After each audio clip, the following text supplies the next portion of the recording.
Hello everyone. Prep IAS पे आप सबका स्वागत है। Welcome to prep IAS. तो मैं सिद्धार्थ कुमार, आपका गाइड और मेंटर ऑन दिस प्लेटफॉर्म। आज आपके साथ डिस्कस करूंगा कि UPSC civil service examination mains के लिए क्या स्ट्रेटजी होनी चाहिए। कि देखिए, इस एग्जामिनेशन में जो मेंस की जो स्टेज है ये बहुत इंपॉर्टेंट होती है, क्योंकि अगर देखिए फाइनल सिलेक्शन जो होता है वो 2025 मार्क्स में होता है और इसमें से 1750 मार्क्स जो होते हैं सिर्फ मेंस के।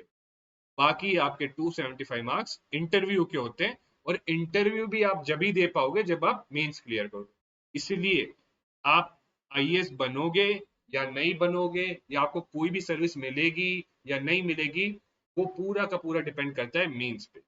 तो इसीलिए इस स्टेज के लिए एक प्रॉपर स्ट्रेटजी होना बहुत ही इंपॉर्टेंट है। अगर आप बिना स्ट्रेटजी के इस मान लीजिए आप प्रीलिम्स क्लियर भी कर देते बट आपके पास मेंस के लिए प्रॉपर स्ट्रेटजी नहीं है, तो आपके सक्सेस के चांसेस बहुत कम हो जाते हैं। बट अगर आपके पास प्रॉपर स्ट्रेटजी होती तो आपके सक्सेस के चांसेस बहुत बढ़ जाते हैं। और देखिए, जहां तक इस स्ट्रेटजी की बात है, ये स्ट्रेटजी देखिए मैंने बहुत ही सिंपल और फ्लेक्सिबल रखी है। सिंपल क्यों? देखिए, सिंपल चीजें और सिंपल स्ट्रेटजीज क्या होती हैं, आप बहुत इजीली एग्जीक्यूट कर सकते हो। ओके, सिंपल चीजें जो होती हैं वो इजीली समझ में जाती हैं, और इजीली आप एग्जीक्यूट कर सकते हो या इसको इम्प्लीमेंट बहुत इजीली कर सकते हो। और फ्लेक्सिबल क्यों? जी, मैं भी जानता हूँ कि कोई एक सिंगल स्ट्रेटजी हर पर्सन के लिए जो है नहीं हो सकती। ठीक है, कुछ ना कुछ वेरिएशन चाहिए होती है, और इसीलिए ये स्ट्रेटजी ऐसे बनाई गई है कि इसमें वेरिएशन चाहिए होती है। मतलब देखिए, ऐसा जरूरी नहीं है कि देखिए हर कोई जो है सेम इंटेंसिटी के साथ पढ़ सके, या किसी की कुछ फाइनेंशियल सर्कमस्टांसेस हो तो वो जॉब कर रहे हो, है ना, या किसी के कुछ ऑब्लिगेशंस हो, या कोई बीमार पड़ जाए बीच में। तो इसीलिए हमेशा अपनी स्ट्रेटजी में फ्लेक्सिबिलिटी जरूरी है, क्योंकि कभी भी इमरजेंसी सिचुएशन आ सकती है। जैसे आज देखो, किसी ने सोचा था कोरोना वायरस आएगा, ये इमरजेंसी सिचुएशन आ गई ना। तो इसी टाइप से लाइफ में भी आप प्रिपरेशन कर रहे हो, 1-2 साल लग जाते हैं इस एग्जाम में। अगर मिनिमम साइकिल देखो तो 1.5 ईयर, बट 2 साल लेके चलो मिनिमम साइकिल, तो 2 साल लग जाते हैं। तो 2 साल में सर्टेनली कुछ ऊपर नीचे अनसर्टेन चीजें हो सकती है, और इसीलिए उन अनसर्टेन चीजों को हैंडल करने के लिए कुछ ना कुछ फ्लेक्सिबिलिटी हमेशा अपनी स्ट्रेटजी में रखनी चाहिए। और स्टार्ट करने से पहले एक और चीज जो मैं हमेशा बोलता हूँ, जो भी स्ट्रेटजी सेशन में लेता हूँ उसमें, कि देखिए, कोई भी एक स्ट्रेटजी बेस्ट स्ट्रेटजी नहीं है। मैं ये भी नहीं कहता कि मेरी स्ट्रेटजी बेस्ट स्ट्रेटजी है, बट हाँ, मैं ये जरूर कहूंगा आपसे कि आप मेरी स्ट्रेटजी पूरी देखिए, उसके बाद आप और 5-6 लोगों की स्ट्रेटजीज देखिए। ठीक है, और उसके बाद जो है आप अपना दिमाग लगाइए, और उसके बाद एक अपनी खुद की स्ट्रेटजी जो है, मेरी स्ट्रेटजी से जो बेस्ट चीजें लगे वो आप ले लीजिए, दूसरों की स्ट्रेटजी से बेस्ट चीजें लगे वो आप ले लीजिए। और ऐसे अगले मतलब अगर आप अभी शुरू कर रहे हो तो कम से कम आप 3-4 दिन तो दीजिए स्ट्रेटजी बनाने, क्योंकि देखिए मेंस बहुत इंपॉर्टेंट है। अगर आपने मतलब एक अगर आपके पास प्रॉपर स्ट्रेटजी है ना, तो मतलब एक आपके पास प्रॉपर डायरेक्शन है। बिना प्रॉपर स्ट्रेटजी के आपकी प्रिपरेशन बहुत ही रैंडम होगी, तो बहुत ही आपको क्या है, फ्रस्ट्रेशन भी होगा प्रिपरेशन की। आप मेहनत कर रहे हो, फिर आप आंसर्स लिखते हो या मॉक टेस्ट देते हो तो मेंस में मार्क्स नहीं आते, तो फ्रस्ट्रेशन। तो इसीलिए एक प्रॉपर स्ट्रेटजी होना, और जो सिंपल हो और फ्लेक्सिबल भी हो, वो बहुत जरूरी है। तो इसलिए मैं कहता हूँ आप मेरी भी स्ट्रेटजी देखिए, एंड ऑल्सो दूसरे और भी लोगों ने यूट्यूब पे दिए स्ट्रेटजीज, टॉपर स्टॉक है, वो भी देखिए। तो अगेन, जैसे मैंने कहा कि खुद की स्ट्रेटजी बनानी चाहिए, तो खुद की स्ट्रेटजी बनाने के कुछ सिंपल स्टेप्स हैं जो आप फॉलो कर सकते हैं। देखिए, अगर आज अभी के टाइम में आप जस्ट अभी ये वीडियो देख रहे हो तो स्टार्ट कर रहे हो, तो क्या करना चाहिए आपको पहले? ऐसे और कई लोगों ने, बहुत सारे लोगों ने यूट्यूब पे डाल रखी है स्ट्रेटजी वीडियोस। तो 5-6 जो इंपॉर्टेंट हैं, जो या मतलब ऐसी स्ट्रेटजी जैसे मान लीजिए जो रेप्यूटेड कोचिंग इंस्टीट्यूशंस पे डाल रखी है, रेप्यूटेड कोचिंग इंस्टीट्यूशन पे। और जरूरी नहीं है वीडियो हो सकता है किसी वेबसाइट पे भी हो, इनसाइट्स ऑफ इंडिया हो गया, विजन हो गया, इनकी वेबसाइट पे हो। तो इसे जो है, आई थिंक 4 या 5 जो है स्ट्रेटजी सेशंस आप देखिए जरूर, जिसमें एक मेरा देख सकते हैं आप, और कुछ जो और जो रेप्यूटेड कोचिंग इंस्टीट्यूशंस है उनका देखिए। इससे आपको जब 4 या 5 लोगों से आप देखोगे ना, तो आपको एक आइडिया होगा कि हाँ, अच्छा, ये एक पर्सपेक्टिव मिलेगा पूरे इस एग्जाम के बारे में, और आप चीजें समझ पाओगे। और साथ ही साथ टॉपर स्टॉक भी देखिए, क्योंकि टॉपर स्टॉक से भी आपको समझ में आएगा कि टॉपर्स ने क्या किया। और जब ये दोनों चीजें देखोगे ना, तो एक पेन एंड पेपर लेके बैठना, पेन एंड पेपर, और हमेशा जो भी चीज आपको अच्छी लगे उसे नोट करते रहना कि यार ये, हाँ, ये चीज मैं कर सकता हूँ, उसको नोट कर। क्योंकि at the end of the day जो स्ट्रेटजी होनी चाहिए वो आपकी स्ट्रेटजी होनी चाहिए। ऐसा नहीं है कि मैंने ये बता दिया आप बस ब्लाइंडली इसको फॉलो करो, ऐसा नहीं होना चाहिए। ठीक है, it should be your own strategy. मैं भी एक स्ट्रेटजी बता रहा हूँ, आप और भी स्ट्रेटजी देखिए, ठीक है। और उसके बाद क्या कर सकते हो, उसके बाद एक और इम्पॉर्टेंट एस्पेक्ट जो होता है इस एग्जाम में, ऑप्शनल। जी देखिए, कई लोग कई बार ना गलत ऑप्शनल चूज कर लेते हैं, ठीक है। और गलत ऑप्शनल चूज करने का जो कॉस्ट होता है मीन्स में बहुत हाई होता है, क्योंकि ऑप्शनल एक ऐसा पेपर, देखिए यहाँ तक मैं बताऊंगा, जनरल स्टडीज 1 to 4 जो पेपर है ना, इसमें अगर आप मार्क्स देखोगे तो इतना ज्यादा वेरिएशन नहीं होता। तो जो मेन वेरिएशन जो आता है वो आता है ऑप्शनल में। तो ऑप्शनल में आपका वेरिएशन आता है, और ऑप्शनल टोटल 2 पेपर होते हैं 500 मार्क्स के, ठीक है। तो इसीलिए सही और प्रॉपर ऑप्शनल चूज करना भी बहुत इंपॉर्टेंट है। और अगेन उसके लिए क्या करना है, पहले आप ये वीडियोस देखो, समझ में आए। इनफैक्ट हम लोग भी एक वीडियो बनाएंगे इस पे, हमारे चैनल पे होगा कि कैसे ऑप्शनल चूज किया जाए, ओके। उसके लिए भी कुछ सिंपल स्टेप्स हैं, आप एक मेथोडोलॉजिकल वे में करेंगे तो बड़े आराम से आप जो है, जो चॉइस जो आप लेंगे वो बहुत ही मतलब सही टाइप की चॉइस ले पाएंगे। तो पहले ऐसे टॉपर स्टॉक ये सब वीडियो देखिए, फिर अपना ऑप्शनल देखिए, और फिर उसके बाद एक स्टडी प्लान बनाइए। अब देखिए, स्टडी प्लान और स्ट्रेटजी दोनों अलग चीज होती है। स्टडी प्लान की आप कैसे पढ़ाई करेंगे, ठीक है, कि आप कितने टाइम में क्या चीजें कवर करेंगे, ये आपको खुद से देखिए। क्योंकि अगर मैं आपको यहाँ पर एक स्टडी प्लान, जैसे आपने देखा भी होगा कई इंस्टीट्यूट देते हैं कि वीक 1 में ये, वीक 2 में ये, वीक 3 में ये, वीक 4 में ये, वीक 5 में ये, देखिए अगर वो बना के दे दिया जाए आपको, तो जरूरी नहीं है कि हर पर्सन जो है एक ही वीक में उतना कवर कर सकता, ठीक है। जरूरी नहीं है हर पर्सन जो है सेम चीज जो है एक ही वीक में, कोई ऐसा हो कि कोई इकोनॉमी में अच्छा है तो वो इकोनॉमी में कम टाइम लेगा, कोई पॉलिटी में अच्छा है वो पॉलिटी में कम टाइम लेगा। तो इसीलिए जो स्टडी प्लान है आपको खुद को बनाना होगा। ऑब्वियसली इसमें जो हेल्प करने के लिए मैं आपको जो बेसिक चीजें हैं कि कैसे एक स्टडी प्लान बनाया जाता है और कैसे आप बना सकते हैं, और एक बेसिक प्लान बना के जरूर दूंगा मैं आपको इस वीडियो में आगे। बट अगेन आपको खुद को एनालाइज करना होगा अपने आप से कि आपकी क्या स्ट्रेंथ्स हैं, आपकी क्या वीकनेस हैं, उसके बेसिस पे आपको स्टडी प्लान बनाना होगा, ठीक है। अब चलिए स्टार्ट करते हैं हमारी स्ट्रेटजी से। तो देखिए कुछ चीजें जो मैं जैसे बता रहा हूँ, ये स्ट्रेटजी जो है, ये ऐसा नहीं है कि मेरी पर्सनल स्ट्रेटजी, मेरे भी एक्सपीरियंसेस हैं। साथ में मैंने इसमें, हमारी टीम है उसमें कई लोग हैं जिन्होंने 2 बार 3 बार इंटरव्यू दे रखे हैं, उनके भी एक्सपीरियंसेस हैं। मेरे कुछ फ्रेंड्स हैं जो अभी आईएएस में सिलेक्टेड हैं, उनसे भी मैं कई बार पर्सनली बात की है, तो उनके भी एक्सपीरियंसेस हैं। तो उन सबके एक्सपीरियंसेस से या उनसे बात करके मुझे लगा है कि कुछ चीजें जो हैं वो बहुत ही कॉमन है, सब में बहुत कुछ चीजें जो है हमेशा कॉमन रही हैं मेंस को लेके। तो वो क्या चीजें हैं, पहली चीज है डेली न्यूज़पेपर पढ़ो। अब ये काफी कंट्रोवर्शियल टाइप से है इसके लिए, या मतलब कई लोग ये भी बोलते हैं कि हमने तो न्यूज़पेपर नहीं पढ़ा। अब देखिए जैसा मैंने कहा कि कुछ भी हो सकता है, जो आपके ऊपर डिपेंड करता है। बट मैं क्यों कह रहा हूँ डेली न्यूज़पेपर, क्योंकि मैंने सबसे बात की और एक चीज मुझे पता चला कि, और मेरे को भी ये फील होता है, अगर आप डेली न्यूज़पेपर पढ़ोगे ना, तो इससे आपका एक चीजों पे पर्सपेक्टिव बनता है। पर्सपेक्टिव मतलब एक आपका सोचने का तरीका, एक आपका नजरिया बनता है। और अगर आप यूपीएससी मेंस की बात करो, तो यूपीएससी मेंस में क्वेश्चन फैक्चुअल या प्योरली ऑब्जेक्टिव नहीं होते, वहां भी आपका पर्सपेक्टिव, आपका वे ऑफ थिंकिंग चेक होता है। और वो चीज डेवलप करने के लिए, और ऐसे जो क्वेश्चन है स्पेशली जीएस पेपर 4 एथिक्स का, उसके लिए बहुत इंपॉर्टेंट होता है न्यूज़पेपर। तो इसीलिए डेली न्यूज़पेपर रीड करना बहुत इंपॉर्टेंट है, क्योंकि ये आपका एक पर्सपेक्टिव डेवलप करता है, एक चीज। और दूसरी चीज, डेली जब आप न्यूज़पेपर रीड करते हो ना, तो आप एक analytical bent of mind develop करते हो। चीजों को जब आप पढ़ते हो, एडिटोरियल जैसे आप द हिंदू का पढ़ते हो, पहली बार पढ़ोगे बहुत कॉम्प्लिकेटेड लगेगा, बट बार बार से इन चीज को पढ़ोगे ना, तो आपको समझ में आने लगेगा कि अच्छा, यहाँ पर ये बोल रहा है, इसको ऐसे चीजों से रिलेट कर रहा है। तो ये जो एक एनालिटिकल थिंकिंग डेवलप करता है, और ये चीज भी आपको जो है आंसर राइटिंग में बहुत हेल्प करती है। तो इसलिए प्लीज डेली न्यूज़पेपर जरूर रीड करना, ओके। ये मेरे हिसाब से ये आपकी स्ट्रेटजी में होना चाहिए। तो ये अगर आप स्टडी प्लान बनाओगे तो उसमें जरूर डेली न्यूज़पेपर के लिए टाइम जरूर रखना, ठीक है। दूसरा है डेली आंसर राइटिंग। अगेन ये भी बहुत ही, आई थिंक इसमें तो कोई मतलब लाइक, आई हार्डली थिंक कि कोई ऐसा टॉपर होगा जो बोलेगा कि मैंने तो आंसर राइटिंग नहीं की और टॉप कर लिया, ठीक है। हो भी सकते हैं, हो भी सकते हैं, हर टाइप के लोग होते हैं इस दुनिया में। बट अगेन ये आपके ऊपर है। और जनरली मैं जानता हूँ 99% जो क्वालिफाई करते हैं, और आप भी देख सकते हो वीडियोस देख के, सब बोलते हैं कि आंसर राइटिंग डेली करनी चाहिए। अब मैं क्यों बोल रहा हूँ, इसके पीछे आपको रीजन भी बताना चाहिए, ऐसा नहीं कि आप ब्लाइंडली फॉलो करो, आपको रीजन भी दूंगा। जी देखिए, कई लोग सोचते हैं कि हम लोग जो है मॉक टेस्ट ज्वाइन कर लेते हैं, राइट।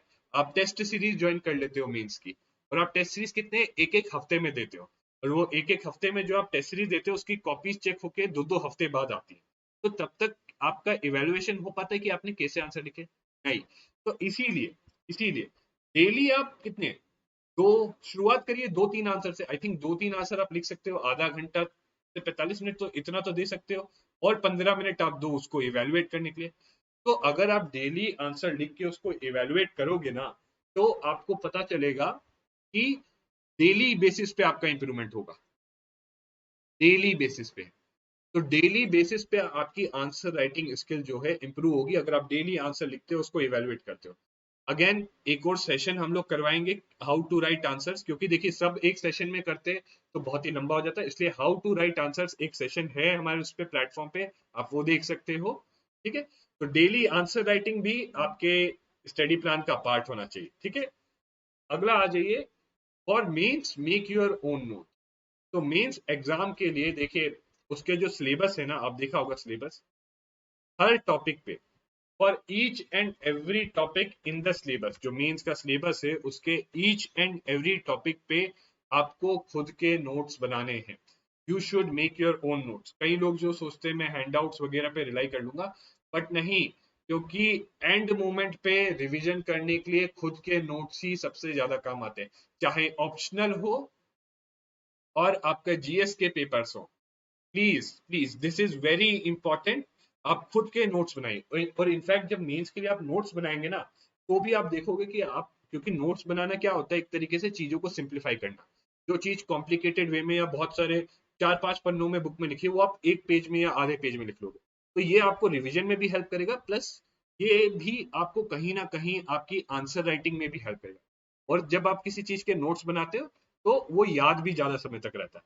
तो इसीलिए मेंस के लिए अपने खुद के नोट्स बनाइए, भले ही वो नोट्स आप जो है बुक्स से बनाइए, या आपको जो कोचिंग मटेरियल मिलता है या हैंडआउट्स मिलते हैं, हैंडआउट्स, कोचिंग मटेरियल, इन सब से लेके ही बनाइए। ये नहीं बोल रहा कि ये सब नहीं पढ़ना, ये सब पढ़ के अपने खुद के नोट्स बनाने। ठीक है, अगला है, हमेशा ये जो चीजें हैं, दो चीजें जो आपको गाइड करने के लिए, राइट, ये आपकी जैसे भगवत गीता होनी चाहिए, सिलेबस और प्रीवियस ईयर क्वेश्चंस।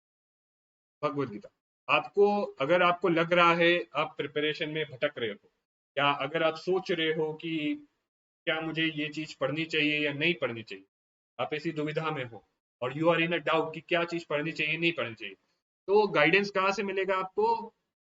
सिलेबस देखिए, सिलेबस, इस कोई वीडियो वगैरह देखने से पहले सिलेबस देखिए। ठीक है, अगर आप, मैं गारंटी से बोलता हूँ, आप मान लो किसी टॉपिक को लेके या किसी चीज को लेके आप डाउट में हो कि क्या पढ़ना चाहिए क्या नहीं पढ़ना चाहिए, आप सिलेबस देखना ना, सिलेबस में क्या लिखा हुआ है, और फिर उसके बाद देखना उसमें प्रीवियस ईयर में क्वेश्चंस भी कैसे पूछेगा। क्योंकि देखिए, नहीं तो जैसे मैं आपको एग्जांपल देता हूँ, जीएस पेपर 1 में आपका पोस्ट इंडिपेंडेंस हिस्ट्री है। ठीक है, पोस्ट इंडिपेंडेंस हिस्ट्री। अब सिलेबस आपने देख लिया, अब आप देखोगे कोचिंग क्लास में इस पे 10-10 क्लासेस करा देते हैं, 10 क्लासेस में सिर्फ 10 क्लासेस ले रहे हैं पोस्ट इंडिपेंडेंस, 10 या 15 तक क्लासेस लेते हैं सिर्फ और सिर्फ पोस्ट इंडिपेंडेंस हिस्ट्री के लिए। और एक बार जरा आप खुद से अभी देखना जाके प्रीवियस ईयर क्वेश्चन पेपर उठा के, आपको पता चलेगा कि यार इस पे तो हार्डली एक क्वेश्चन आता है, एक एक क्वेश्चन भी नहीं आता, कभी कभी एक क्वेश्चन भी नहीं आता। सेम केस है वर्ल्ड हिस्ट्री का, वर्ल्ड हिस्ट्री पे भी कोचिंग क्लासेस कितनी 15 या 20 क्लासेस ले लेते हैं, और प्रीवियस ईयर क्वेश्चन पेपर उठा के देखो तो यार क्वेश्चन हार्डली एक आया। तो आप देख रहे हो 30 या 40 क्लास वो फालतू में पढ़ा देते हैं। तो इसीलिए अपनी गाइडेंस के लिए जो है, आप सिलेबस और प्रीवियस ईयर क्वेश्चंस जरूर देखिए। Please, this is your Bhagavad Gita, ये आपकी गाइडेंस के लिए बेस्ट है। और प्लीज एक और चीज, प्रीवियस ईयर क्वेश्चन में क्यों कह रहा हूँ कि कई जो कोचिंग है जो अपने मॉक टेस्ट बनाते हैं मेंस के, उसमें जरूरी नहीं है वो सारे जो क्वेश्चंस भरे हैं, मतलब वो सारे जो क्वेश्चंस डालते हैं वो ऐसे क्वेश्चन है जो आएंगे, जब वो कई बार पेपर भरने के लिए 20 क्वेश्चन बनाने होते हैं तो डाल देते हैं। तो इसीलिए गोल्ड स्टैंडर्ड क्या है, मतलब एक बेस्ट स्टैंडर्ड क्या है, यार यूपीएससी ने दे तो रखे हैं आपको कि पिछले साल में मैंने ऐसे क्वेश्चंस पूछे, आप वही देखो, इस साल भी वो उसी पैटर्न या उसी टाइप से पूछेगा। इनफैक्ट मैं आपको बताता हूँ, 2019 में जब मैंने पेपर दिया था, एक क्वेश्चन था, what is crisis of concerns. ये क्वेश्चन 2019 में आया, डिट्टो रिपीट हुआ था 2014 में। 2000, आपको यकीन नहीं है, अब अभी जाना 2014 का इथिक्स का पेपर उठाना और 2019 का, crisis of conscience ditto same question repeat हुआ। तो इसीलिए इनफैक्ट एथिक्स में तो प्रीवियस ईयर क्वेश्चंस करना वैसे भी और ज्यादा जरूरी है, तो इसलिए please see the syllabus and previous year questions. Okay, अब मूविंग ऑन, अपनी सोर्सेस हमेशा सेट कर लेना और लिमिटेड रखना। आई थिंक ये हर कोई बोलता है, तो आपको भी लिमिट, एक मेन बुक, एक मेन बुक प्लस एक रेफरेंस। और प्लीज ये भी जो चीज है, जो आपकी सोर्स है, कोई बुक है, वो cover page to cover page नहीं पढ़ना, वो cover page to cover page नहीं पढ़ना है, रादर ये सिलेबस और प्रीवियस ईयर क्वेश्चंस देख के पढ़ना है। ठीक है, अगला है प्री और मेंस की इंटीग्रेटेड प्रिपरेशन करिए। कई, क्योंकि कई टॉपिक्स हैं जो मेंस के प्री के साथ ओवरलैप करते हैं। तो अगर आप सेम चीज पढ़ रहे हो, मान लो हिस्ट्री में आप रिन रिवोल्ट पढ़ रहे हो, तो उससे रिलेटेड फैक्ट्स वगैरह सब पढ़ोगे आप, या कुछ चीजें जो एस्पेक्ट्स हैं जो उसमें आते हैं, बट मेंस के पर्सपेक्टिव से भी उसको पढ़ना, उसको का एनालिसिस भी देखना। ठीक है, कॉजेस वगैरह ये सब जो है कई बार प्री में पूछ सकते हैं, और उसी तरीके से जो फैक्ट्स हैं वो आप अपने मेंस के आंसर में यूज कर सकते हो। तो इसीलिए इंटीग्रेटेड रखना हमेशा प्री और मेंस की। बट अगेन, मेंस में कुछ टॉपिक जो सेपरेट हैं, तो उनको तो सेपरेटली पढ़ना ही पड़ेगा। तो ये तो थी कुछ एसेंशियल एस्पेक्ट्स। ठीक है, अब आपके स्टडी प्लान में क्या होना चाहिए? सी, पहली चीज स्टडी प्लान में होना चाहिए, जो आपका मेंस का पूरा सिलेबस है ना, उसको पार्ट्स में या ब्लॉक्स में डिवाइड करना। और हर एक ब्लॉक में जो सिलेबस जो है चीज, उसका स्टैटिक पोर्शन, करंट अफेयर्स और उसके मॉक टेस्ट भी इंक्लूड करना। ठीक है, कि जो मॉक टेस्ट आप उसके लिए दोगे या जो क्वेश्चन आप उसके लिए करोगे, वो जरूर इंक्लूड करना। ठीक है, दूसरी चीज कि ये जो ब्लॉक ऑफ सिलेबस है, जैसे आपने मान लो एक ब्लॉक बना दिया मॉडर्न हिस्ट्री का, तो ये कितने टाइम में करोगे? How much time will you do this?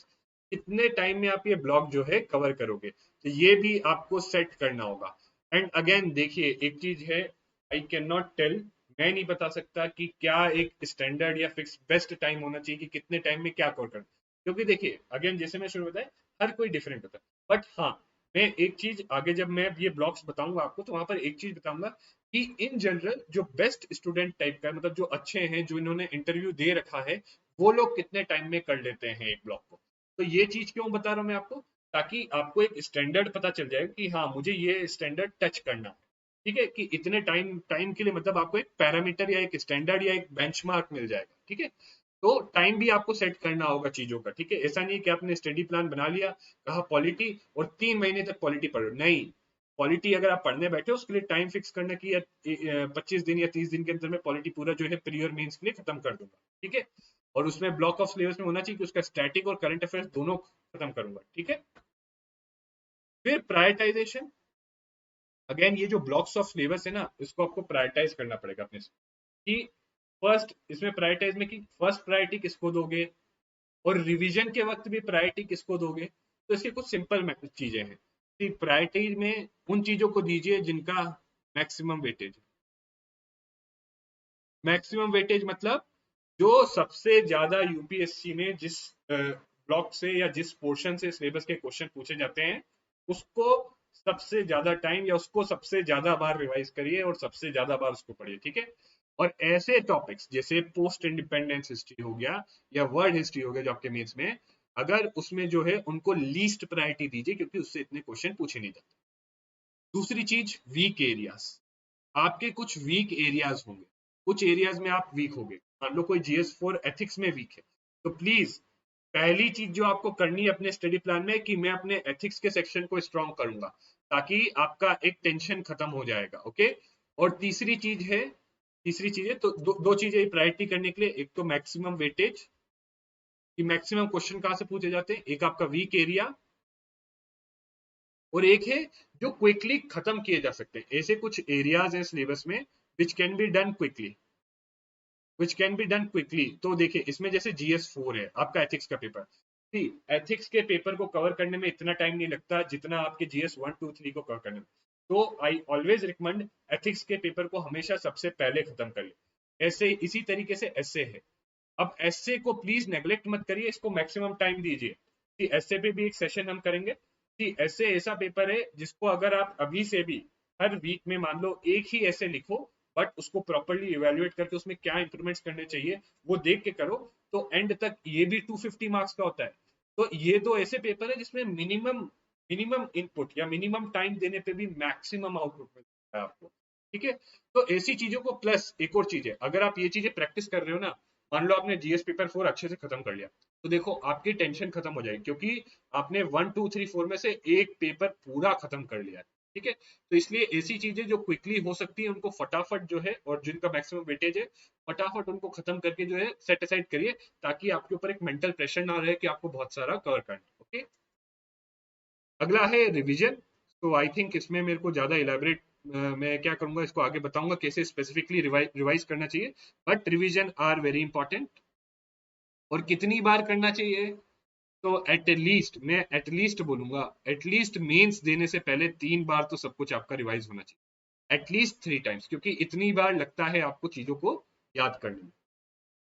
अब ये जो है ब्लॉक्स ऑफ सिलेबस आप देख सकते हो यहाँ पे, तो हर चीज का देख सकते हो, प्रीलिम्स और मेंस के लिए। ठीक है।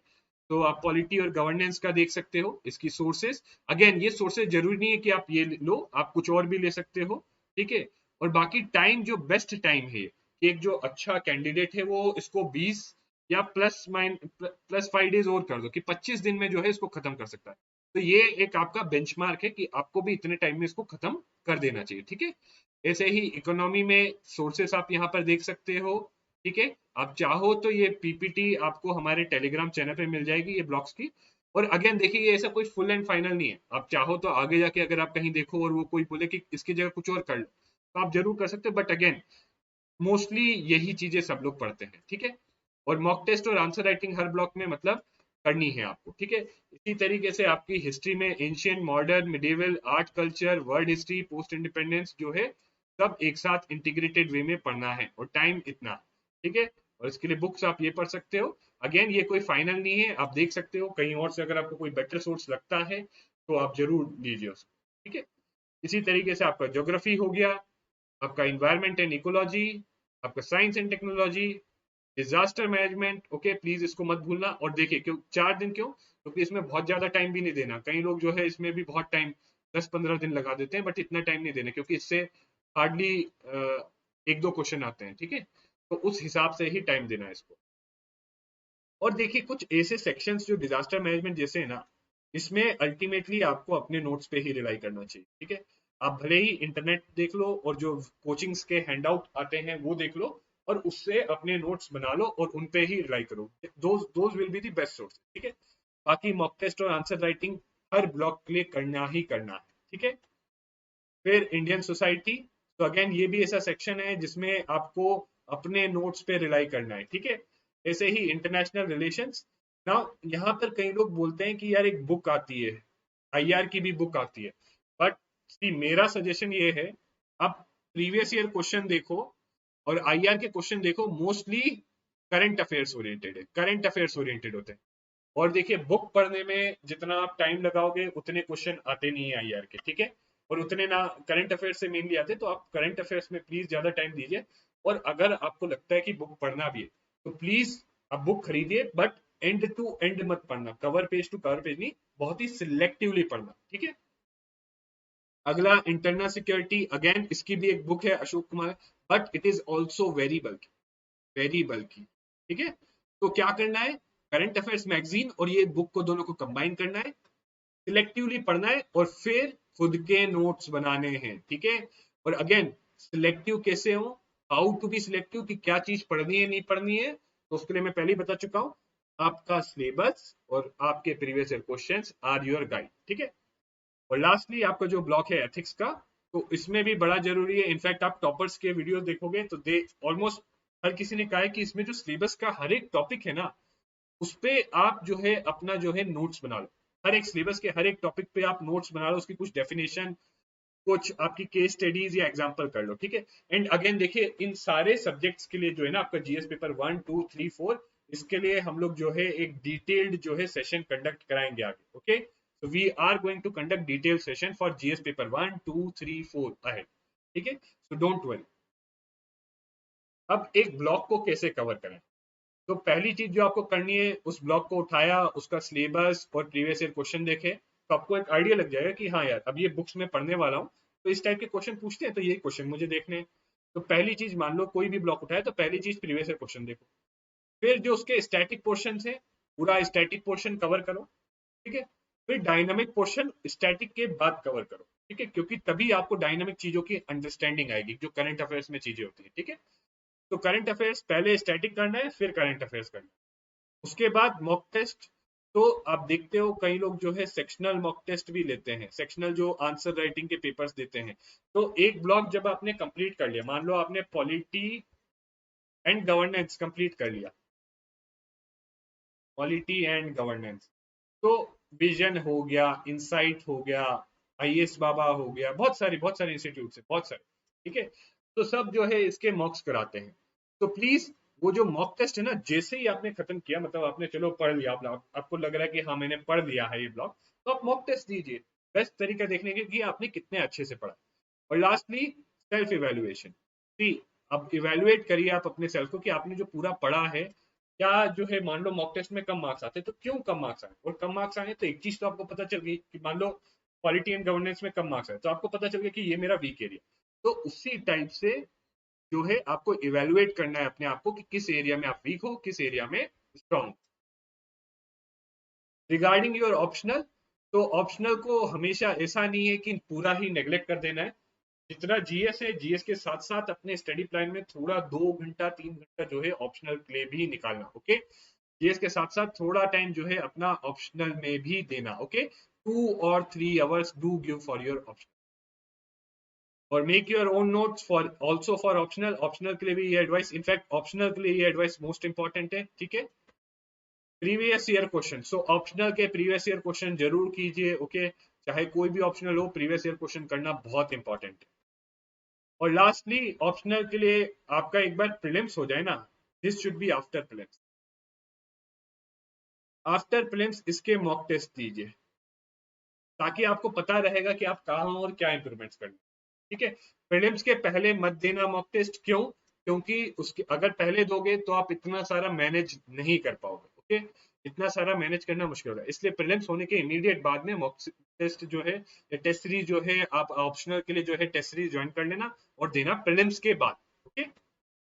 रिवीजन के लिए, सी जब भी रिवाइज करो तो ऐसा नहीं है जो बना दिया वो, हमेशा जो नया करंट अफेयर्स की जो नॉलेज है वो ऐड करते रहना है रिवीजन में। हर बार रिवीजन में कुछ ना कुछ नई करंट अफेयर्स की नॉलेज ऐड करते रहना है, अपडेट करते रहना है। दूसरी चीज आपको ये जानना होगा, देखिए कई बार लोग पैनिक हो जाते हैं कि जब वो फर्स्ट रिवीजन करते हैं तो बहुत टाइम लगता है, या पहली बार पढ़ते तो ही बहुत टाइम। बट एक चीज मैं आपको बताना चाहता हूँ, देखिए पहली बार में मान लो आपको 20 दिन लगे, रिवीजन करने में आपको मान लो 7 दिन लगेंगे, उसके बाद दूसरे रिवीजन में आपको 5 दिन, उसके बाद आपको 2 दिन, तो इस तरीके से कम हो जाएगा आपका टाइम, ठीक है। तो प्लीज डरिए मत, प्लीज रिवाइज करिए प्रॉपरली। एंड ऑल्सो रिवाइज करते वक्त किसको सबसे पहले रिवाइज करना है, आई थिंक ये कॉमन सेंस है, ये तो आप भी समझ सकते हो। जो वीक एरियाज आपने शुरुआत में पढ़ते हुए आइडेंटिफाई किए थे ना, उन्हीं को जो है अपने मॉक टेस्ट वगैरह दे के आपको पता चला पॉलिटी और गवर्नेंस में आपके अच्छे मार्क्स हैं, तो पहले पॉलिटी और गवर्नेंस को ही रिवाइज करिए आप, उसको ज्यादा रिवाइज। मान लीजिए आपके पास टाइम लिमिटेड है, अब आप 4 सब्जेक्ट्स को 3 बार रिवाइज कर सकते हो, और जो है बाकी बचे सब्जेक्ट को 2 बार। तो ये 4 सब्जेक्ट्स वो होने चाहिए जो आपके वीक एरियाज में से, ठीक है। और लास्टली कुछ जनरल एडवाइस मैं आपको देना चाहता हूँ, राइट। तो बहुत ज्यादा रिजिड या परफेक्शनिस्ट भी मत होना, चाहे आप अपनी स्ट्रेटजी हो, सी कोई भी स्ट्रेटजी इस दुनिया में कुछ भी परफेक्ट नहीं है, ना हो सकता। और जब आंसर्स भी लिख रहे हो मॉक टेस्ट में या मीन्स में, please remember you can not right perfect answers in limited time. इतने लिमिटेड टाइम में आप परफेक्ट आंसर नहीं लिख सकते, आप अपना बेस्ट करो। Don't don't think about perfection. तो उस वक्त मान लो कोई क्वेश्चन आए, अब उसके बारे में आपको 4 पॉइंट ही पता है, ठीक है, तो आप ये मत सोचो यार दूसरे सबको तो 10 पॉइंट पढ़े थे या पता है 10 पॉइंट लिखने चाहिए इसमें। आप वो 4 पॉइंट को ही बेस्ट तरीके से लिखो, ठीक है। तो डू नॉट बी रिजिड और परफेक्शनिस्ट। दूसरा, डिसिप्लिन भी रखना है। तो जो आपने टाइम है आपका एक डिसिप्लिन्ड वे में इस टाइम पे पढ़ना है, इस टाइम पे थोड़ा ब्रेक लेना है, ये थोड़ा डिसिप्लिन रखना बहुत जरूरी है, ओके। अगर डिसिप्लिन नहीं होगा तो आप अपनी स्ट्रेटजी को फॉलो नहीं कर पाओगे, स्टडी प्लान को इम्प्लीमेंट नहीं कर पाओगे, और नहीं कर पाओगे इम्प्लीमेंट तो ऑटोमेटिक डीमोटिवेशन हो जाए। मोटिवेशन रखने के लिए डिसिप्लिन भी जरूरी है। सेल्फ बिलीफ, अपने अंदर भरोसा रखना है और विश्वास रखना है। And I think I can not emphasize this is very important. इस एग्जाम में सबसे ज्यादा इंपॉर्टेंट ये है क्योंकि ये एग्जाम सबसे ज्यादा इम्पैक्ट आपके जो है टेस्ट होता है आपका सेल्फ बिलीफ का, कि आप जो है मान लो कर भी रहे हो, आपने मॉक टेस्ट दिया और नहीं आए मार्क्स, के बाद भी आपको सेल्फ बिलीफ होना चाहिए कि चलो नहीं आए कोई बात नहीं, मैं कमियां देख के इंप्रूव कर सकता हूँ, I can always do better. ठीक है, ये आपने सेल्फ बिलीफ। और फिर please also take care of your mental and physical health. कई बार लोग मेंटल और फिजिकल हेल्थ प्रिपरेशन में इग्नोर कर देते हैं, एंड कई बार वो लोग बीमार हो जाते हैं, तो उससे प्रिपरेशन को नुकसान ही होता है। इनफैक्ट अगर आपकी मेंटल और फिजिकल हेल्थ प्रॉपर है तो आपकी पढ़ाई करने का जो आउटपुट, जो इफिशियंसी है, वो भी बढ़ जाती है। ठीक है, अवॉइड डिस्ट्रैक्शंस, यानी आप अगर देखिए यूट्यूब देखते हैं, इट्स गुड थिंग, क्योंकि आप आज की डेट में मैं देख रहा हूँ YouTube is a very good source पढ़ाई करने के लिए। ओके, बहुत अच्छा सोर्स है, बट प्लीज यूट्यूब में भी फिर ऐसा है कि जो काम के चैनल से वही सब्सक्राइब करना। मान लो ऐसा नहीं करना कि यूपीएससी मोटिवेशन देखने के चक्कर में 2-3 घंटे तक यूपीएससी मोटिवेशन ही देखते रहे। ठीक है, 2-3 घंटा लेक्चर्स देख सकते हो यूट्यूब पे, बट 2-3 घंटा मोटिवेशन या कुछ और जो है सोशल मीडिया वगैरह ज्यादा उसमें नहीं लगना। ठीक है, और अगर आप हो सके तो एक बहुत अच्छा पीयर ग्रुप बनाना जो सबके सब तैयारी कर रहे हो। ये बहुत बड़ा एडवांटेज होता है, अगर सबके सब लाइक माइंडेड पीपल जो अच्छी तैयारी कर रहे हैं तो बहुत बड़ा एडवांटेज होता है ये। Please have a good peer group. ठीक है, तो this is it from my side, this is a comprehensive strategy. और इसके बाद जीएस पेपर 1 के लिए भी स्ट्रेटजी आएगी, एसए के लिए भी स्ट्रेटजी आएगी, जीएस पेपर 1, 2, 3, 4 इन सब के लिए भी हम स्ट्रेटजी ले डाउन करेंगे। और साथ साथ जो है आपको इन चीजों की भी बात बताएंगे, how to write answers, how to read newspapers, ये सारे भी जो वीडियोस है ये सब हमारे चैनल पे मिल जाएंगे। तो guys thank you very much and I wish you all the best, आप सबको ऑल द बेस्ट। आप प्लीज मेहनत करिए, पढ़ाई करिए। देखिए हम लोग जो है बेस्ट यही कर सकते हैं, आपको गाइड कर सकते हैं। और अगर कोई, क्योंकि कई बच्चे मुझसे पूछते हैं कि सर क्या है सिर्फ ये वीडियोस देखने से हमारा हो जाएगा, तो उनको मैं हमेशा यही बोलता हूँ कि देखिए ये वीडियोस देखने से आपको गाइडेंस मिल सकता है, but exam clear at the end of the day आपकी मेहनत से ही होगा, आप ही की मेहनत होगी जिससे आप एग्जाम क्लियर कर सकते हो। हम लोग आपको हमारा बेस्ट ट्राई कर सकते हैं गाइड करने के लिए। तो thank you very much guys, and see you again with another strategy video on essay section. Okay, thank you very much.